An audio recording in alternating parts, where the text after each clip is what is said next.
ವೀಕ್ಷಕರೇ, ನೀವು ನೋಡ್ತಾ ಇದ್ದೀರಾ ಜಿಟಿವಿ ಕನ್ನಡ ನ್ಯೂಸ್. ನಾನು ಲಕ್ಷ್ಮೀ ಬಿರಾದಾರ್.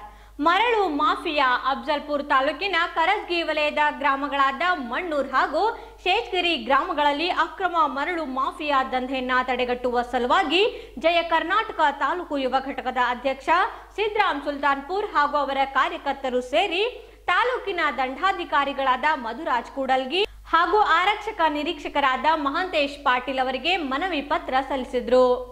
ಅಫಜಲ್ಪುರ ತಾಲೂಕಿನಲ್ಲಿ ಮರಳು ಮಾಫಿಯಾ ದಂಧೆ ಬಹಳ ಜಾಸ್ತಿ ನಡೆಯುತ್ತಿದ್ದು, ಭೀಮಾ ನದಿಯನ್ನ ಮರಳು ಕಳ್ಳರು ಭೀಮಾ ನದಿಯಲ್ಲಿರುವ ಮರಳನ್ನ ಲೂಟಿ ಮಾಡ್ತಾ ಇದ್ದಾರೆ.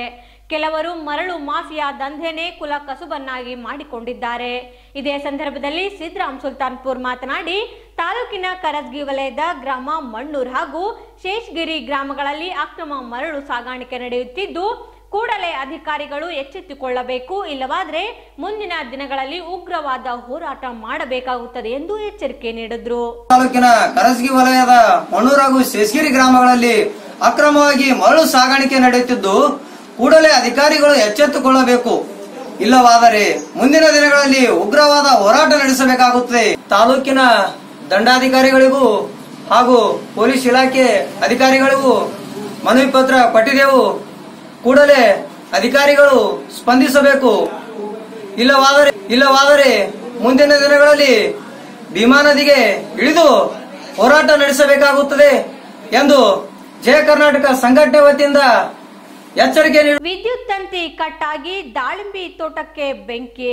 ಮುದ್ಗಲ್ ಸಮೀಪದ ಛತ್ತರ್ ಹತ್ತಿರದ ಕರಿಮಡ್ಲಿ ತಾಂಡಾದ ಗೌರಮ್ಮ ಲಕ್ಷ್ಮಣ್ ರಾಠೋಡ್ ಎನ್ನುವರಿಗೆ ಸೇರಿದ ತೋಟದ ಸುತ್ತಲೂ ಹಾಕಿದ್ದ ಹೈ ವೋಲ್ಟೇಜ್ ವಿದ್ಯುತ್ ತಂತಿ ಬೇಲಿ ಮೇಲೆ ಹರಿದು ಬಿದ್ದ ಘಟನೆ ನಡೆದಿದೆ. ಸ್ವಲ್ಪದರಲ್ಲಿ ಭಾರಿ ಜೀವ ಹಾನಿ ತಪ್ಪಿದೆ. ತೋಟದಲ್ಲಿ ನಿತ್ಯ ಇರುತ್ತಿದ್ದ 20ಕ್ಕೂ ಹೆಚ್ಚು ಕೂಲಿ ಜನ ಮಧ್ಯಾಹ್ನ ವಿಶ್ರಾಂತಿಗೆ ಹೋದಾಗ ಈ ಘಟನೆ ನಡೆದಿದೆ.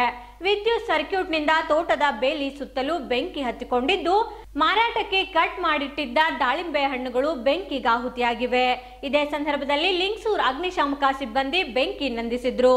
ಈ ಕುರಿತು ಮುದ್ಗಲ್ ಪೊಲೀಸ್ ಠಾಣೆಯಲ್ಲಿ ಪ್ರಕರಣ ದಾಖಲಾಗಿದೆ. ಮಂಜುನಾಥ್ ಟ್ರಸ್ಟ್ ವತಿಯಿಂದ ಜ್ಞಾನ ವಿಕಾಸ ಕಾರ್ಯಕ್ರಮ. ದೇವರಹಿಪ್ಪರ್ಗಿ ತಾಲೂಕಿನಲ್ಲಿ ಈರಣ್ಣ ದೇವರ ಮಂದಿರದಲ್ಲಿ ಜ್ಞಾನ ವಿಕಾಸ ಕಾರ್ಯಕ್ರಮವನ್ನ ಮಂಜುನಾಥ್ ಟ್ರಸ್ಟ್ ವತಿಯಿಂದ ಹಮ್ಮಿಕೊಳ್ಳಲಾಗಿತ್ತು. ಈ ಕಾರ್ಯಕ್ರಮದಲ್ಲಿ 10 ಸ್ವಸಹಾಯ ಸಂಘಗಳನ್ನ ಸೇರಿ ಪ್ರತಿ ತಿಂಗಳಿಗೊಮ್ಮೆ ಒಂದೊಂದು ವಿಷಯದ ಬಗ್ಗೆ ಮಹಿಳೆಯರಿಗೆ ಅರಿವು ಮೂಡಿಸುತ್ತಿದೆ. ಇದೇ ವೇಳೆ ಮಗುವಿಗೆ ಪೌಷ್ಟಿಕಾಂಶ ಆಹಾರ, ಆರೋಗ್ಯ, ಸ್ವಚ್ಛತೆ ಹೀಗೆ ಹಲವಾರು ವಿಷಯದ ಬಗ್ಗೆ ಅರಿವು ಮೂಡಿಸಲಾಯಿತು. ಜ್ಞಾನ ವಿಕಾಸ ಕೇಂದ್ರ ಸ್ಟಾರ್ಟ್ ಆಗಿ ಪ್ರಾರಂಭವಾಗಿ 1.5 ವರ್ಷ ಆಯಿತು. ಈ 1.5 ವರ್ಷದಲ್ಲಿ ನಾವೆಲ್ಲ ಏನ್ ಮಾಡ್ತೀವಿ, ಪ್ರತಿ ತಿಂಗಳು 2ನೇ ಸೋಮವಾರದಂದು ಕಾರ್ಯಕ್ರಮವನ್ನ ಮಾಡ್ತೀವಿ.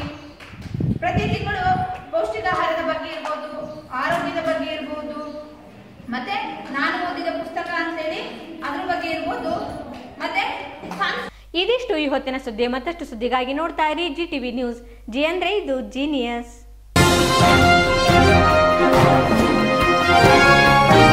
ಇದು ಜಿಟಿವಿ ಕನ್ನಡದ ಕೊಡುಗೆ.